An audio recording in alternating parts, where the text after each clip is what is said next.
I guess I thought after kind of racing 100 milers, that would be like the end of my kind of racing side of things. So, I mean, now that they're 200 milers or 250 milers, I'm really stoked. And I mean, I've just felt super pumped and stoked that the whole year training for Cocodona. I feel it's really kind of ignited that flame in me. Welcome to Flagstaff Bound, a special Cocodona 250 series brought to you by Distance to Empty and Aravaipa Running. I am Kevin Goldberg, host of the Distance to Empty podcast, where we dive deep into the world of 200-plus mile ultramarathons, just like Cocodona 250.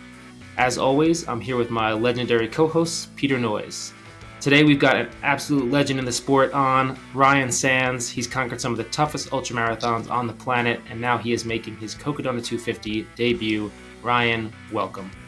How's it, guys? Yeah, really cool to chat. Yeah, we're really excited. So Ryan, you've raced some of the toughest ultras in the world. If you Google you and look at your ultrasign-up results, it's really impressive. What made you decide to step up to a 250-mile race like Cocodona? Thanks. Yeah, I guess as you mentioned, I've done a number of races around the world, and also I've done quite a few adventures.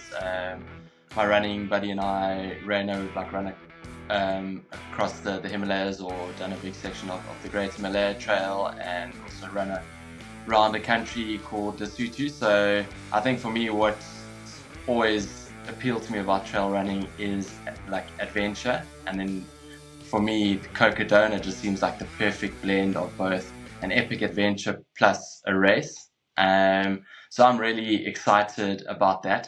I mean, to be honest, I guess I thought after kind of racing 100 milers, that would be like the end of my kind of racing side of things. So, I mean, now that they're 200 milers or 250 milers, I'm really stoked. And I mean, I've just felt super pumped and stoked that the whole year training for Cocodona. I feel it's really kind of ignited that flame in me again, and which is really cool because I guess I've been running professionally now for 18 years. So been around for a while. In South Africa, they would call me an old belly, an old guy. So with a challenge like the Great Himalayan Trail FKT that you did, how are you thinking that Cocodona is going to compare to something like that?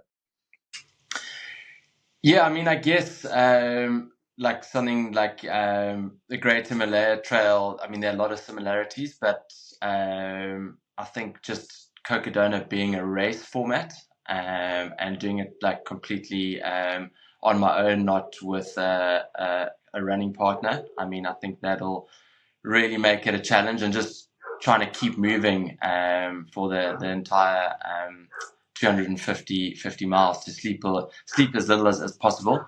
I guess for a long FKT attempt, when you sleep at night or if you get a couple of hours sleep, you feel like it's okay. But I imagine, I mean, I've never done a 200 miler or kind of 250 miler before, but just, I guess for me, going into it, my thought process is to sleep as little as possible. So if I do sleep, it's almost like you feel guilty.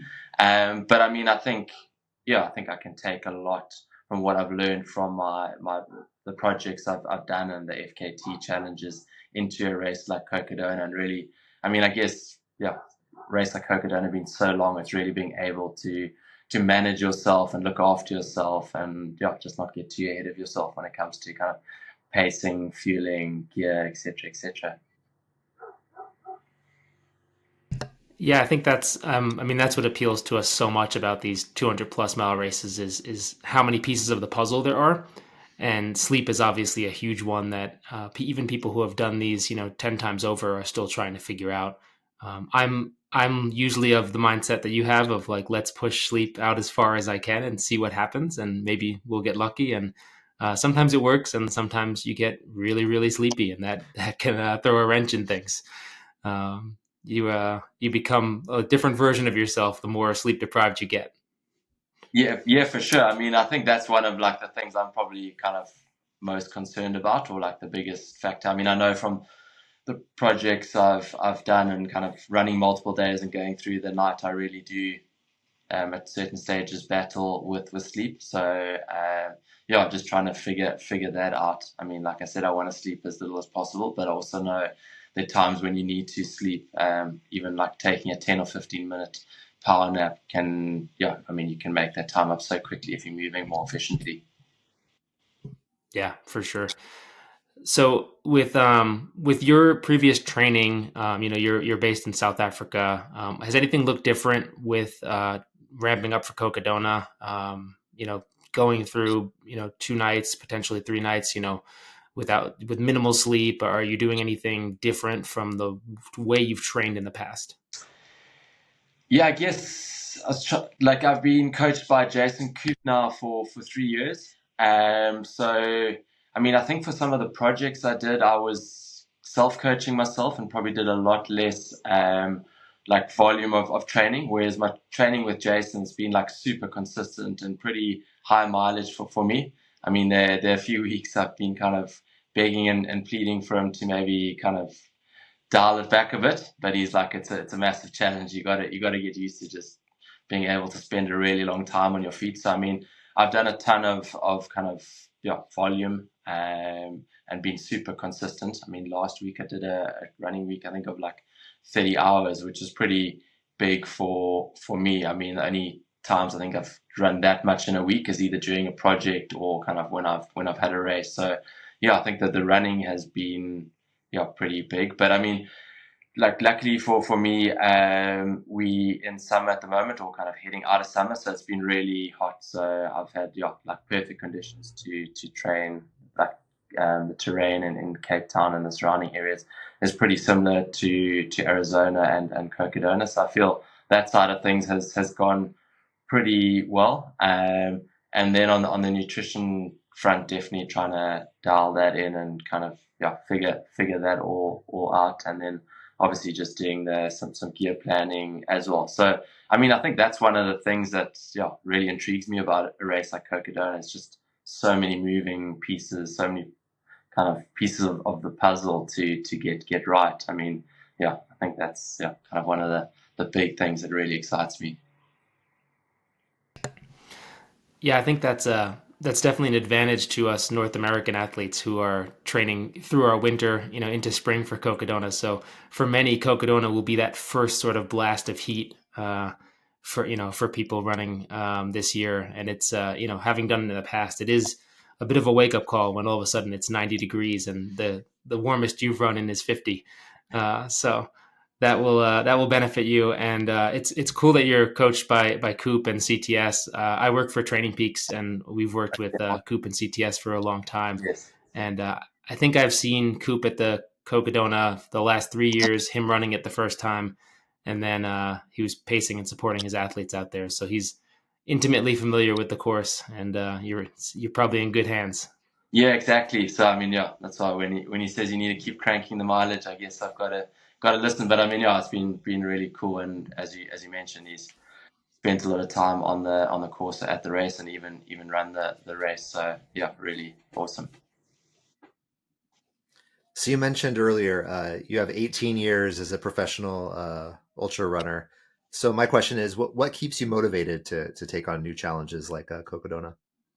Geez, yeah, I think really early on in my career, I'd often get asked the question what motivates you, and I always say for me it's about just living life to the fullest and being able to travel around the world and have new experiences and just keep kind of finding new challenges. And I said it's like the day I wake up and I'm not excited or kind of there's nothing on the horizon that excites me, is the day I will kind of stop running professionally. And as you said, in 18 years, and I still keep finding things that really excite me, which is really cool. As I said, I don't think I've been this excited for a race, Cocodona 250, in quite a long time. It almost feels like in many ways I'm starting my career again. It's just so new, so different.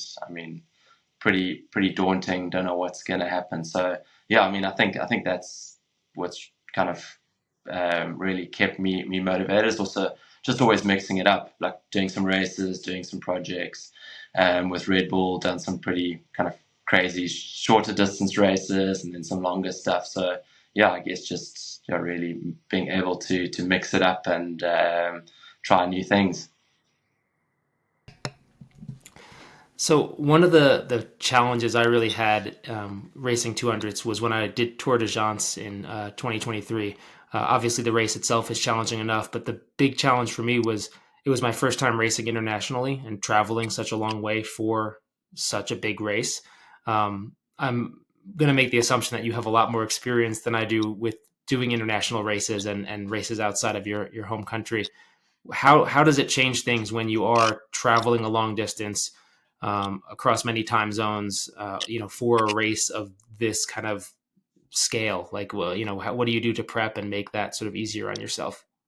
Yeah, for sure. I think like the long travel and also the multiple time zones is always quite a big factor. And I've come out to the US quite a bit. I mean, I actually haven't been out since 2019, so yeah, really excited to head back to the US. But yeah, I mean, my plan actually initially was to head out like 2 weeks before the race and leave me enough time to get over the jet lag. But actually chatting to Coop, he had some really great insight and said like for a 200 miler or 250 miler, you really want to also be able to like bank sleep the week before the race, so it doesn't help like just getting over jet lag right before the race and then starting the race. You also kind of want to start it on the front foot. So I'm actually going to get out to the race like 3 weeks uh, ahead of schedule, which would be awesome to be able to get out on the route a bit, but then also just a good excuse to spend some time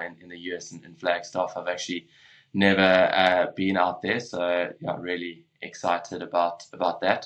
But yeah, I mean, I do think it's really important to get out to a race like well in advance. I mean, I think in my early years of racing, when I first did Leadville, I spent like five weeks out in Leadville before the race, and I mean, I think that was like instrumental to my success. And even times when I've gone out to Western States, really spent quite a bit of time out there getting to know the course. Really, just I guess just getting a feel for it and just kind of submersing yourself in the race. So yeah, I think that is really important. I mean, I guess just being in the sport for a long time, it's really cool to see how the sports evolve and also just how professional it is now. So, I mean, it's a no-brainer to get out to the event as early as possible and give yourself the best possible chance.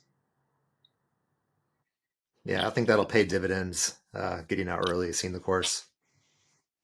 So you have a lot of experience, with multi-day events, with your FKTs and whatnot. And I found as these races get longer, it becomes more of a well, an equally part, mental challenge as it is a physical one. So what are some of those sort of mental strategies you have to help you push when it gets tough out there?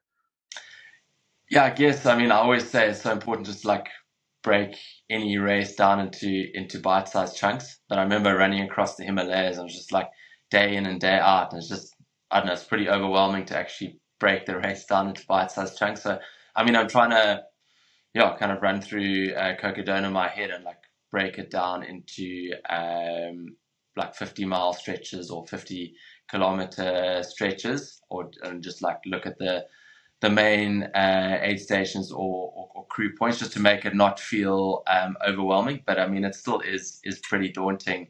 But I guess, yeah, just from experience, as you mentioned, like the mental side of things is so important. And I always say, like, it's a person that can manage their low moments the best during a race that generally ends up being the most successful. I mean, at times, or with a 200 miler, and you guys will probably know better. But I mean, you're going to go through so many highs and lows, and physically, I mean, it's probably going to be times after 100 miles that you like, how the hell am I going to get to 150 miles, let alone 250 miles? I'm just feeling so broken, tired, or you get your nutrition wrong. But yeah, just like mentally, if you can actually just hold it together and just like not let that spiral out of control, then I mean, you're going to go to some dark places and it's going to get tough, but generally you're able to come out the other side if you can kind of keep it together mentally. And then also, I guess a big thing for me is just having like crew out there and familiar faces. So, I mean, it's going to be really cool to have some of my Salomon teammates out there. Rayno is actually coming out to crew for me. I've done like most of my big projects with him. So yeah, we're best of friends, and then even potentially Dean Leslie from Wandering Fever Productions, who I've done a lot of filming with, but I've known him since like I was 8 years old. So it's just cool to have familiar faces. And then I guess lastly, I always just try and keep a bit of a sense of humor, even like in the Himalayas when it's kind of life and death. I'm kind of like, I'm the idiot that's got myself out here. Like I'm the only one that can get myself out here, not kind of like start trying to blame other people or other things, and just keep it a bit fun and lighthearted, not to take it too seriously. Yeah, I love that. I always tell people that the more I'm joking around, the worse I'm probably feeling. So Exactly. don't be fooled. But I think that's a really great point. And one of my favorite things about 200s in general is, in 100, if you hit a really tough low, it could be pretty impactful, and you don't know when it's going to end. And it might be the only significant low you hit during that race, but it almost takes the pressure off in a 200 or 250, because who knows, there's going to be so many lows, and it's just like, well, this is just one of them. Like, roll through it, get to the next high, and there'll be more lows later, and that's okay. It's more expected, and like there's more forgiveness and time to fix those things. So I think that's really cool. Exactly. Cool. Yeah. So it sounds like you said you're breaking the course up into sections and maybe have reviewed the course a little bit. Is there any section in particular that you're most looking forward to? Yeah, to be honest, I guess I've got to do a bit of like kind of closer research on the course, and then also I guess like running it, I'll like actually be able to visualize it and like wrap my head around it. Um, but yeah, I mean, I think kind of trying to remember like the middle section going through some of the canyons. I've heard it's like pretty spectacular. But to be honest, I mean, the course to me currently is just kind of a GPS file or just a profile currently. So I mean, and that's what I'm super excited about. It's just like a complete new adventure. So I mean, if you say what part of the course excites me most, is probably the whole course, which is been really cool to just be able to kind of do a long like run out in Arizona on a large part of the Arizona Trail. Yeah, makes sense. Yeah, you'll get a taste of it pretty soon. Yeah. So, what shoes are you going to start the race in? Yeah, so shoes, I'm a Salomon athlete, so I'm gonna I'll probably start off in the Salomon Genesis, but my plan is to alternate between the S-Lab Genesis and the S-Lab Ultra Glide, and then I've also got a shoe that's a combo of both of them that I'll potentially use as well. And then also like both of those shoes potentially use gaiters, but actually like built in gaiters. So yeah, try a couple of different options out there. But I mean, from generally the Genesis, the S-Lab Genesis is my go-to shoe. But just through some of the training I've been doing now, it's just feels really good to put your feet in something that's really kind of plush and cushioned like the S-Lab Ultra Glide. So I think I probably will use those for a large part of the race. Yeah, sometimes I find the second pair of shoes you use in a 200, it almost doesn't matter what they are as long as it's different. It just feels good to put your feet in something different. Yeah. So So actually, so I've got what's a question for you quickly. How many pairs yeah of shoes did you go through during Cocodona? Like, or different uh like, shoes? Did you swap out quite a bit, or was it just like kind of one pair of shoes until like halfway, and then? yeah, so I've done the race 3 times. I've done the race in a single pair of shoes without changing. Okay. Usually I'm 2 to 3 pairs. Okay. Thanks. Good to know. Yeah, I've done a single pair, but I start in the big plushy one. Okay. So, Jeez. Yeah. Cool. The first day is you want to be able to kick rocks on day one without it impacting you. So something that's going to let you stumble around a little bit. Cool. Good to know. Yeah. All right. What's an outcome from this race, from Cocodona 250, not tied to results or placement, that would make you really proud of yourself? Yeah, I mean, obviously, I'd love to finish the race and just have a really good time out there, and just I guess leave the race with some epic memories. Obviously, it's going to be tough. I'm under no illusions that it's just going to be kind of plain sailing and cruisy. But yeah, just to like have some good memories. Be really cool to hang out with the community, and yeah, so just looking forward to the overall experience. I mean, I think if I can leave with a positive experience, I think for me that's would be a win. I always say it's kind of the person that, like, he who dies with the most memories wins. And I think, yeah, leaving Cocodona with just like an epic memory, and even just like the whole process and all the training I've been doing now. I mean, I think that's all part of it. So yeah, so far it's been hard, but really amazing. So our last question is, we asked ChatGPT to help with this, but do you have any idea how many steps it's going to take you to get from Black Canyon City up to Flagstaff? Jeez, is it like maybe like 450,000? Yeah, that's spot on. Jeez, okay, nice. Yeah, like dead on. It says 350,000 to 500,000. So you're right there. Nice. Yeah. So easy. Yeah. Easy. All right. The only easy part of the race. That's it. Yeah, just a few steps to go. And if you break it down, it resets every day. So it's like, you're back to zero at midnight. It's fine. All right. Remember, Cocodona 250 kicks off Monday, May 6th at 5 a.m. Pacific. You'll be able to catch all the action live on the Mountain Outpost YouTube channel. The team over at Aravaipa will be bringing you nonstop race coverage around the clock. They're the best. If you've tuned in the past, you know this. If you haven't, you're in for a treat. Don't forget to also follow along on Cocodona 250 socials. There'll be more content there. There'll be behind-the-scene updates throughout the race from start to finish. Give us a follow, Distance to Empty Podcast. If you're enjoying this series, we are a podcast fully dedicated to 200-plus mile ultramarathons, and we can't wait to see you out there at Cocodona. Thanks for listening.